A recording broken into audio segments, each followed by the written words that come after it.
ചെറുതെങ്കിലും ഇമ്മിണി വലിയ കാര്യം. UFO sightings. ഏറ്റവും കൂടുതൽ UFO സൈറ്റിങ്സ് റിപ്പോർട്ട് ചെയ്തിട്ടുള്ളത് എവിടെയാണ് എന്ന് ചോദിച്ചാൽ ഒരു പരിധിവരെയുള്ള ആളുകൾക്ക് പറയാവുന്ന ഉത്തരം യുണൈറ്റഡ് സ്റ്റേറ്റ്സ് ഓഫ് അമേരിക്ക എന്ന് തന്നെയായിരിക്കും. എന്നാൽ രണ്ടാമതായി ഏറ്റവും കൂടുതൽ UFO സൈറ്റിങ്സ് റിപ്പോർട്ട് ചെയ്യപ്പെട്ടിട്ടുള്ളത് ബ്രസീലിൽ നിന്നുമാണ്. മറ്റുള്ള രാജ്യങ്ങളിൽ നിന്നും ബ്രസീലിലെ സൈറ്റിങ്സിന് ഒരു വ്യത്യാസമുണ്ട്. കാരണം അതിൽ ഏറ്റവും കൂടുതൽ സാക്ഷികളായിട്ടുള്ളത് മിലിറ്ററി ഓഫീസേഴ്സ് ആണ്. ഇന്നും ഉത്തരം കിട്ടാത്ത ഒരുപാട് സൈറ്റിങ്സ് അവിടെ നിന്നും റിപ്പോർട്ട് ചെയ്യപ്പെട്ടിട്ടുണ്ട്. അതിലൊന്നാണ് നൈറ്റ്സ് ഓഫ് UFO എന്ന സംഭവം. 1986 മെയ് 19 രാത്രി ഏതാണ്ട് ഒരു 8:30 മണിയായി കാണും. ബ്രസീലിലെ SJK എയർപോർട്ടിന്റെ ആകാശത്ത് അജ്ഞാതമായ 3 ലൈറ്റ് സ്പോട്ടുകൾ കാണാനിടയായി. ആദ്യമായി അങ്ങനൊന്ന് കാണുന്നത് എയർ ട്രാഫിക് കൺട്രോളറായ സെർജിയോ മോട്ട ഡാ സെൽവയാണ്. ചുവപ്പിൽ നിന്നും ഓറഞ്ചിലേക്കും ശേഷം മഞ്ഞയിലേക്കും ആ വെളിച്ചം മാറിക്കൊണ്ടേയിരുന്നു. എന്തെങ്കിലും എയർക്രാഫ്റ്റിൻ്റെതാകാം ആ വെളിച്ചം എന്ന് കരുതിയ സെർജിയോ കുറച്ചുകൂടി വ്യക്തമാകാൻ ഒരു ബൈനോക്കുലറിലൂടെ ആ വെളിച്ചത്തെ നിരീക്ഷിച്ചു. എയർപോർട്ടിലെ റൺവേ ലൈറ്റ് ഒരൽപ്പം മങ്ങിയപ്പോൾ ആ വെളിച്ചം താഴേക്ക് വന്നതായും അത് വീണ്ടും തെളിഞ്ഞപ്പോൾ ആ വെളിച്ചം മുകളിലേക്ക് പോയതായും സെർജിയോ പറയുന്നു. ആ സമയത്ത് എയർപോർട്ടിലേക്ക് വന്നിറങ്ങിയ മിക്ക പ്ലെയിനുകളും ആകാശത്തിൽ അങ്ങനെ ഒരു വെളിച്ചം തിളങ്ങി നിൽക്കുന്നത് റിപ്പോർട്ട് ചെയ്തിരുന്നു. ഏതാണ്ട് 9:30 മണിയോടെ അനാപ്പൊളിസ് എയർഫോഴ്സ് ബേസിന്റെ റഡാറിൽ ഏതോ അജ്ഞാത വസ്തു തെളിഞ്ഞതായി റിപ്പോർട്ട് ചെയ്തു. 11 മണിയോടുകൂടി ആ വെളിച്ചത്തിനടുത്തേക്ക് ചെന്ന് അതിനെ നിരീക്ഷിക്കാനുള്ള തീരുമാനത്തിലുമെത്തി. അങ്ങനെ അതിനായി ഒരു F-5 വിമാനം തയ്യാറായി. വെളിച്ചം കണ്ട സ്ഥലത്തേക്ക് ലക്ഷ്യമാക്കി അതിവേഗത്തിൽ അത് കുതിച്ചു. ഏതാണ്ട് 17,000 അടി മുകളിലെത്തിയപ്പോൾ അതിന്റെ റഡാറിൽ ഒരു വസ്തുവിനെ പൈലറ്റിന് കാണാൻ സാധിച്ചു. അത് പതിയെ ഉയർന്നു തുടങ്ങി. വിമാനത്തിനുമുയരെ ഏതാണ്ട് 33,000 അടി മുകളിലേക്ക്. ആ വെളിച്ചത്തെ വിമാനം പിന്തുടർന്നു. അതിവേഗത്തിൽ സഞ്ചരിച്ച് ആ വസ്തുവിന് പിന്നാലെ പോയി എങ്കിലും ഇന്ധനം തീർന്നതിനെ തുടർന്ന് വിമാനത്തിന് തിരികെ ബേസിലേക്ക് വരേണ്ടി വന്നു. വീണ്ടും മറ്റൊരു വിമാനം ആ വെളിച്ചത്തിന് പിറകെ സഞ്ചരിച്ചുവെങ്കിലും അതിന് തൊട്ടടുത്തെത്തിയപ്പോൾ ആ വെളിച്ചം അണഞ്ഞു പോവുകയായിരുന്നു. അതോടെ അത് റഡാറിൽ നിന്നും അപ്രത്യക്ഷമാവുകയായിരുന്നു. ഈ ഒരു സംഭവത്തെക്കുറിച്ച് ബ്രസീലിലെ മിനിസ്റ്റർ ഓഫ് എയർഫോഴ്സ് ഒരു പ്രസ് കോൺഫറൻസിൽ പറയുന്നു. അത് അന്യഗ്രഹ ജീവികളാണ് എന്നോ അന്യഗ്രഹ പേടകമാണ് എന്നോ ഞങ്ങൾക്ക് ഉറപ്പിച്ച് പറയാൻ സാധിക്കില്ല.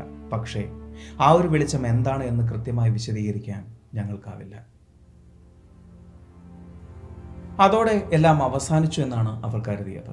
എന്നാൽ പിന്നീടുള്ള ദിവസങ്ങൾ സംഭവ ബഹുലമായിരുന്നു. പലയിടങ്ങളിൽ നിന്നും കന്നുകാലികളെ കാണാതായതായി റിപ്പോർട്ട് ചെയ്യപ്പെട്ടു. അതൊരു സാധാരണ സംഭവമായിരുന്നു. കാരണം ആ ഇടങ്ങളിൽ കന്നുകാലികളെ മോഷ്ടിച്ച് കശാപ്പ് ചെയ്യുന്ന ഒരു കൂട്ടം ആളുകളുണ്ടായിരുന്നു. എന്നാൽ ഇവിടെ സംഭവം വ്യത്യസ്തമായിരുന്നു. കന്നുകാലികളെ കാണാതായി ദിവസങ്ങൾക്ക് ശേഷം അവയെ തൊഴുത്തിൽ നിന്നോ വിജനമായ പാടങ്ങളുടെ നടുവിൽ നിന്നോ കണ്ടെത്തി. മൃതദേഹമായി. ആ ശരീരത്തിൽ വലിയ വലിയ ഓട്ടകൾ കാണപ്പെട്ടു. അതിനുള്ളിലൂടെ അവരുടെ ആന്തരികാവയവങ്ങളും രക്തവും ആരോ ഊറ്റിയെടുത്തതുപോലെ കാണപ്പെട്ടു. ഏതാണ്ട് 1988 പകുതി വരെ ഇത്തരം സംഭവങ്ങൾ റിപ്പോർട്ട് ചെയ്തിരുന്നു. ആരാണ് ഇതിന് പിന്നിലെന്നോ എന്തിനാണ് ഇങ്ങനെ ചെയ്യുന്നത് എന്നോ ആർക്കും തന്നെ മനസ്സിലാക്കാൻ സാധിച്ചില്ല. പിന്നീട് ഇത്തരം സംഭവങ്ങൾ പോലീസ് റിപ്പോർട്ട് ചെയ്യാതെയായി. 1986 കണ്ട ആ വെളിച്ചങ്ങൾ തന്നെ ആയിരിക്കാം ഇതിന് പിന്നിലെന്ന് പലരും വിശ്വസിച്ചു. ഒരു വിദഗ്ധനായ സർജന് മാത്രം സാധിക്കാവുന്ന രീതിയിലായിരുന്നു പശുവിന്റെ ശരീരത്തിൽ ആ ദ്വാരങ്ങൾ കണ്ടത്. ഒരു തുള്ളി രക്തം പോലും പുറത്തു പോവാതെ ആ ദ്വാരങ്ങളിലൂടെ ആന്തരിക അവയവങ്ങൾ എടുത്തു മാറ്റണമെങ്കിൽ അതൊരിക്കലും ഒരു മനുഷ്യന് സാധിക്കില്ല എന്നും അതിനു പിന്നിൽ മറ്റെന്തെങ്കിലും ആയിരിക്കാമെന്നും അവർ വിശ്വസിച്ചു. ഏതാണ്ട് 20ഓളം ഇത്തരം സംഭവങ്ങളാണ് ആ കഴിഞ്ഞ 2 വർഷങ്ങൾക്കിടയിൽ സംഭവിച്ചത്. 1988 സെപ്റ്റംബർ 20 ബ്രസീലിലെ സാപ്പോളോ. അവിടെ 10 വയസ്സ് മാത്രം പ്രായമുള്ള ഫ്രാൻസിസ്കോ എന്ന കുട്ടി വൈകുന്നേരം കളിക്കാനായി ഇറങ്ങിയതാണ്. അവന്റെ വീടിനടുത്തുള്ള തടാകത്തോട് ചേർന്നുള്ള കളിസ്ഥലത്താണ് സാധാരണയായി അവൻ കളിക്കാറുള്ളത്. അവിടെ കൂട്ടുകാർക്കായി കാത്തിരിക്കുകയായിരുന്നു അവൻ. പെട്ടെന്നാണ് ആ ശബ്ദം അവൻ കേട്ടത്. ഒരു കൂട്ടം കഴുകന്മാർ അവിടെ ഇരുന്ന് എന്തോ ഭക്ഷിക്കുന്നു.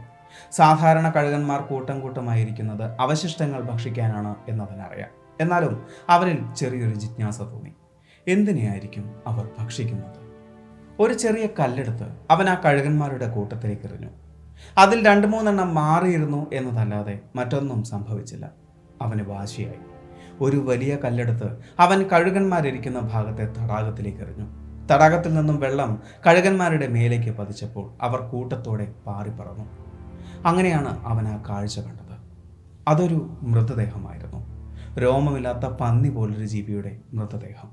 ഒന്നുകൂടി അവൻ സൂക്ഷിച്ചു നോക്കി. അപ്പോഴാണ് അവനത് മനസ്സിലായത്.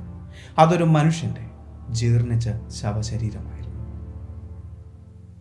ആകെ ഭയന്നുപോയ ഫ്രാൻസിസ്കോ തിരികെ വീട്ടിലേക്ക് ചെന്നു.